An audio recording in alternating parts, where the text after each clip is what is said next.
히브리서 13장에서 우리에게 주는 첫 번째 교훈은 형제 사랑하기를 계속하라. 손님 대접을 극진히 하라. 갇힌 자를 생각하고 학대받는 자를 생각하라. 그게 첫 번째 우리에게 주는 교훈입니다. 왜냐하면 그 일을 하나님이 기뻐하시기 때문이다라는 거예요.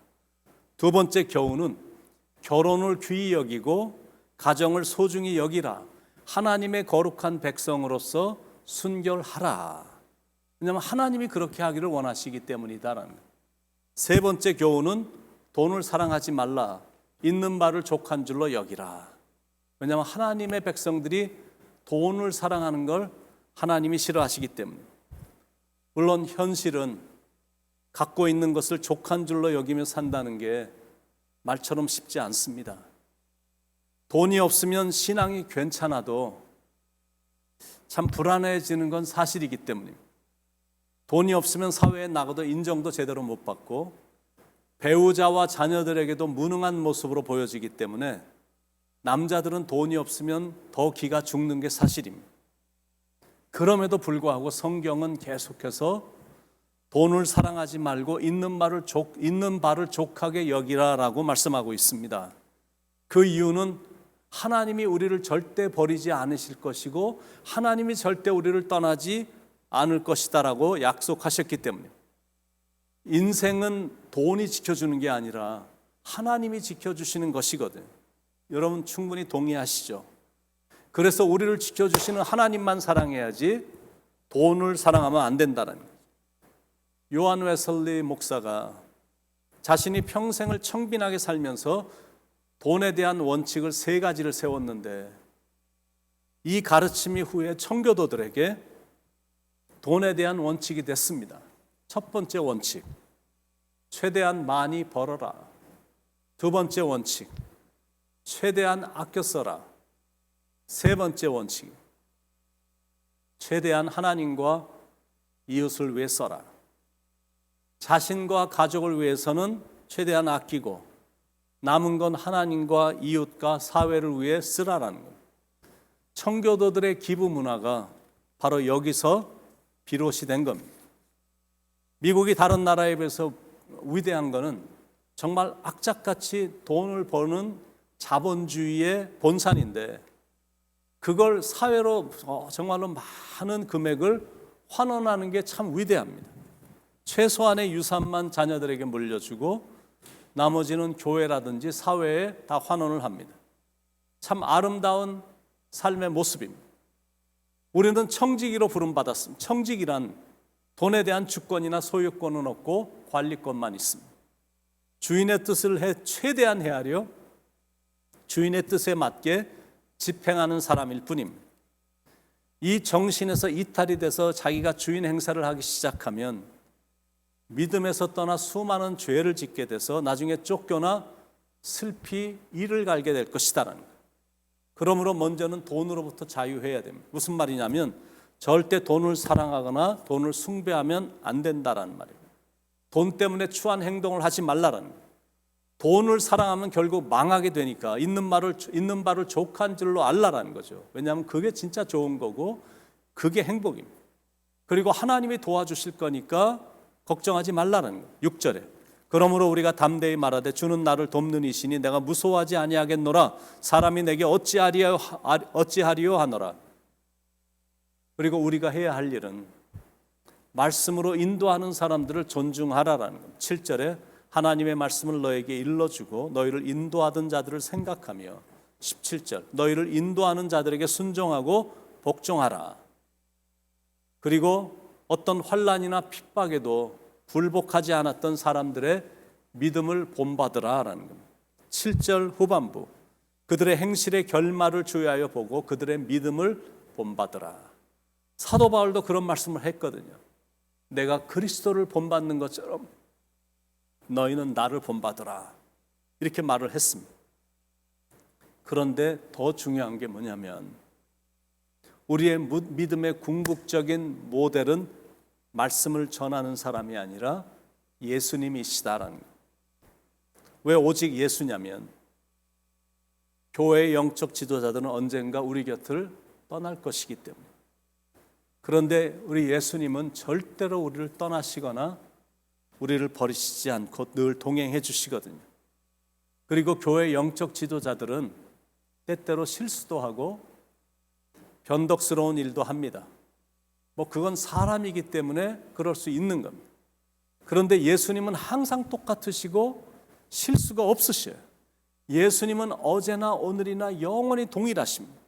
8절에 예수 그리스도는 어제나 오늘이나 영원토록 동일하시니라. 우리가 지금 이렇게 급변하는 세상 속에 살다 보니까 참 정신이 없습니다. 얼마나 변하는 것도 많은지 급변하는 세상이 됐어요. 넥타이가 좁았다 넓었다, 치마가 짧아졌다 길어졌다, 바지가 헐렁했다 착 달라붙었다, 머리가 길었다 짧았다, 어제 패션이 오늘은 구닥다리가 되는 변화무쌍한 세상 속에서 우리가 살고 있습니다. 사상도 다 변해, 교육도 변해, 가치관도 다 변합니다. 그것도 무서운 속도로 지금은 막 급변하고 있습니다. 어제의 신제품이 오늘은 구모델이 되고 어제의 충신이 오늘은 역적이 되기도 합니다. 그런데 너무 감사하게도 이렇게 웬만한 거는 다 변하는데 우리가 섬기는 예수님은 절대 변치 않으신다는 거예요. 그분은 어제나 오늘이나 영원토록 동일하시다는 거예요. 변함없이 신실하다는 의미입니다. 성경에 보면 하나님의 신실하심을 언급하는 구절이 참 많은데 제가 두 구절만 소개하겠습니다. 시편 100편 5절에 여호와는 선하시니 그의 인자하심이 영원하고 그의 성실하심이 대대에 이르리로다. 예레미야 애가 3장 22절 23절 여호와의 인자와 긍휼이 무궁하심으로 우리가 진멸되지 아니함이니이다. 이것이 아침마다 새로우니 주의 성실하심이 크도소이다. 이게 너무 감사한 거죠. 나의 연약함과 부족함과 죄악에도 불구하고 나를 향한 사랑이 변함이 없다는 이 사실, 어제도 과거에도 오늘도 현재도 그리고 내일도 미래에도 하나님은 똑같이 신실하게 다가오신다라는 사실입니다. 그러니까 우리가 섬기는 하나님은 어제의 하나님도 되시고 오늘의 하나님도 되시며 내일의 하나님이시기도 합니다. 먼저 어제의 하나님은 에벤에셀의 하나님이십니다. 에벤에셀이라는 말은 사무엘상 7장에 나오는 말인데 사무엘이 이스라엘의 사사가 돼서 취임을 하게 됐는데 취임을 하자마자 백성들을 미스바로 다 소집을 시켰습니다. 하나님 앞에서 먼저 기도한 후에 국정을 운영하려는 사무엘의 선한 모습을 우리가 보게 되는 겁니다. 그런데 한참 미스바 성회를 진행하고 있는데 정보가 샜는지 블레셋 군대가 갑자기 침공해 오는 겁니다. 완전히 무장 해제된 상태인데 이런 일을 당했으니까 얼마나 황당했겠습니까? 그러나 사무엘과 백성들은 더 간절히 기도를 했다라는 거예요.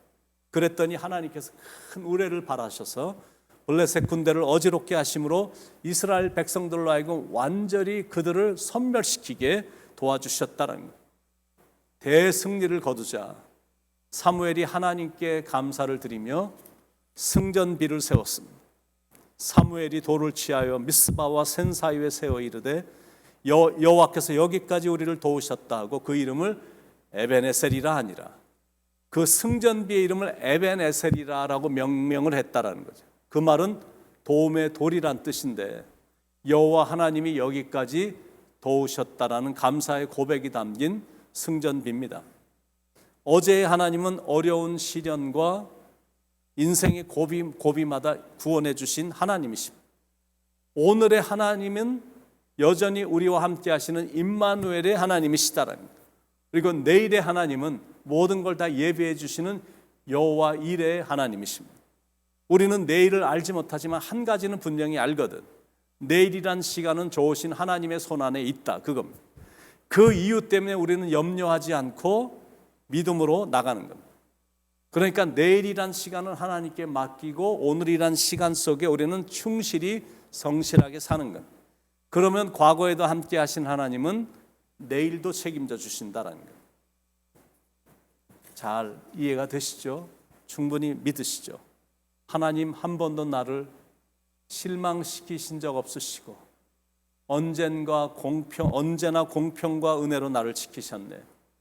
지나온 모든 세월들 돌아보아도 그 어느 것 하나 주의 손길 안 미친 것 전혀 없네. 오 신실하신 주, 오 신실하신 주, 내 너를 떠나지도 않으리라, 내 너를 버리지도 않으리라 약속하셨던 주님, 그 약속을 지키사 이후로도 영원토록 나를 지키시리라 확신하네. 여러분들 확신하시죠? 믿으시죠? 흔들리지 않는 믿음으로 확신에 찬 발걸음으로 여러분들은 걸어가시길 축원을 드립니다. 그동안 수고 많으셨습니다. 여러분이 늘 경청해 주셔서 설교를 준비한 저도 참 행복했습니다. 히브리서를 다 마치면서 저자가 21절과 마지막 9절에서 인사와 함께 축복한 내용을 읽으면서 이 한 권의 책을 다 마치도록 하겠습니다. 여기에 나오는 모든 축복과 은혜가 여러분 모두에게 임하시길 축원을 드립니다. 모든 선한 일에 너희를 온전하게 하사 자기 뜻을 행하게 하시고 그 앞에 즐거운 것을 예수 그리스도로 말미암아 우리 가운데서 이루시기를 원하노라. 영광이 그에게 세세 무궁토록 있을지어다. 아멘. 은혜가 너희 모든 사람에게 있을지어다. God bless you all. 하나님의 축복이, 은혜가 여러분에게 풍성히 넘치길 축원을 드립니다. 사랑하는 하나님, 히브리서 한 권의 책을 은혜롭게 하나님이 도와주셔서 잘 마치게 해주심을 감사합니다. 머리로만 남아있지 않게 하시고 그것을 마음으로 갖고 오게 하시며 그 말씀이 날마다 감동시켜 행함으로 나타날 수 있도록, 삶에서 나타날 수 있도록 인도해 주시옵소서. 하나님은 어제나 오늘이나 영원히 동일하신 하나님, 과거에 함께 하셨던 에베네셀의 하나님은 현재에도 임마누엘이 되어주셔서 함께 하시고 내일엔 여호와 이레가 되어주셔서 모든 걸 예비시켜 주시는 하나님이신 것을 확신에 찬 믿음을 가지고 믿고 당당하게 내일을 향해 나아가는, 오늘도 성실하게 살아가는 이 하루가 되고 내일도 그런 약속된 축복의 하루가 되도록 앞으로도 사랑하는 성도님들에게 변함없는 사랑과 축복과 은혜가 넘치는 그런 축복의 삶으로 살아가도록 인도하시며 축복 내려 주시옵소서. 모든 영광을 하나님께 올려드리며 사랑이 많으신 예수님의 이름으로 간절히 기도드립니다. 아멘.